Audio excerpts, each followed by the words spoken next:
Bonjour à tous. Bonjour à tous. Bienvenue. Bienvenue au Gaou. Voilà, pour les rendez-vous d'Anne-Laure et Béatrice. Alors aujourd'hui, le sujet va être l'amour, Anne-Laure. Vaste sujet, Béatrice. Bon, qu'en es-tu au niveau de l'amour? Qu'est-ce que tu peux nous dire aujourd'hui de l'amour? Je Tu commences. commence à l'avoir trouvé. Oui, Je l'ai cherché pendant des années à l'extérieur. Et en fait, il était tout simplement à l'intérieur. exactement. Je pense qu'on nous conditionne déjà depuis l'enfance pour aimer de telle ou telle manière, pour recevoir de telle ou telle manière, et qu'à partir de là, on se fait toute une carte, tout un cheminement, tout un conditionnement pour aimer, alors que d'abord la première personne à aimer, ça va être soi. Tout à fait. Et toutes nos expériences de vie sont en fait des exercices.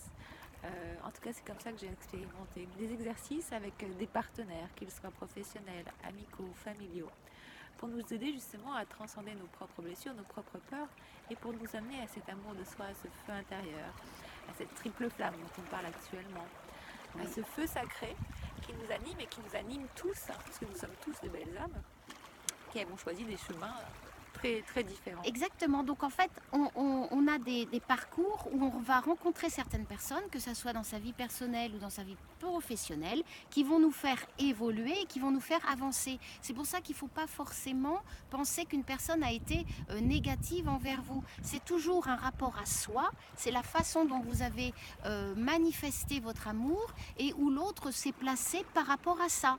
Et c'est pour ça que c'est intéressant, comme tu dis, d'aller à la rencontre d'abord de soi, comment on fonctionne, notre parcours de vie, tiens, pourquoi on a réagi comme ça, et également écouter la façon dont on a fait bouger son corps Sa par propre rapport vibration, sa c'est propre vrai. vibration.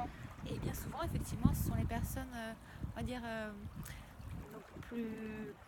nos bourreaux, Oui, ou ceux qui nous ont fait le plus suer, voilà, ou qui en fin de souffrir. compte, Oui. ou souffrir, qui sont en fait nos meilleurs alliés. C'est comme Voilà. des contrats d'âme certainement. Des Tu libérateurs. as ça à expérimenter, et bien on va jouer à ce rôle-là. Moi je serai celui qui rejousse, l'autre celui qui refoule, et on va transcender en fait communément en fait cette blessure. Ou Oui. pas, parce qu'en fin de compte on ne peut pas. L'amour, ce n'est pas emmener l'autre dans sa sphère.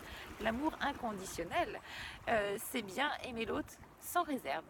Et ça nous amène aussi à passer par le pardon, Le lâcher prise. le lâcher prise, Oui. et toujours à revenir dans son cœur. Voilà, et ça passe aussi par des petits plaisirs qu'on s'accorde à soi-même.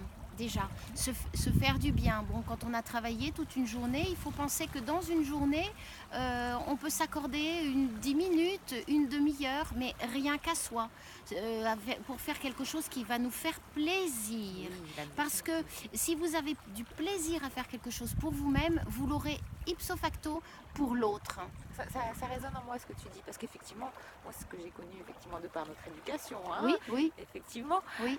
c'est que le travail n'était pas plaisir, tout était déplaisir. Donc c'est repositionner selon vos croyances, pas les nôtres, mais effectivement si vous regardez ça, il n'y a pas de hasard. Oui. Repositionner votre système de croyances, vos fondements.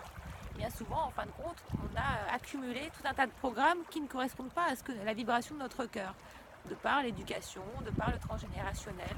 Et en fait, c'est important de mettre ça en conscience pour pouvoir aller mettre les bons programmes, vos programmes d'amour, vos programmes d'amour de vous-même, comment vous vous faites plaisir, quels sont vos plaisirs, quels sont vos centres d'intérêt, Voilà. et afin de ne pas être amené, happé, hypnotisé par quelqu'un d'autre, et que vous Voilà. soyez vraiment dans votre axe de vie, Tout à fait. heureux. Pour éviter donc toute soumission à l'autre et de ne pas rentrer évidemment dans son vouloir, mais être qui vous êtes avec votre propre créativité. Si vous voulez en savoir plus avec tout ce qu'on propose, Anne-Laure et moi-même, sur des techniques pour pouvoir y arriver, n'hésitez pas à consulter nos sites respectifs. Retrouvez-moi sur www.tirage-oracle-3e-œil.fr. Et toi, Anne-Laure? Sur hypnose-agapé-toulon.fr. www.ecofactory.com. Ben, c'était merveilleux d'être avec vous aujourd'hui. En attendant un autre rendez-vous avec vous, n'hésitez pas à nous mettre des pouces si vous avez aimé. Voilà, partagez la vidéo avec d'autres personnes. Et puis surtout, n'hésitez pas à nous mettre vos commentaires ou des Vos sujets. sujets. Voilà, tout à fait. À très bientôt. À très bientôt.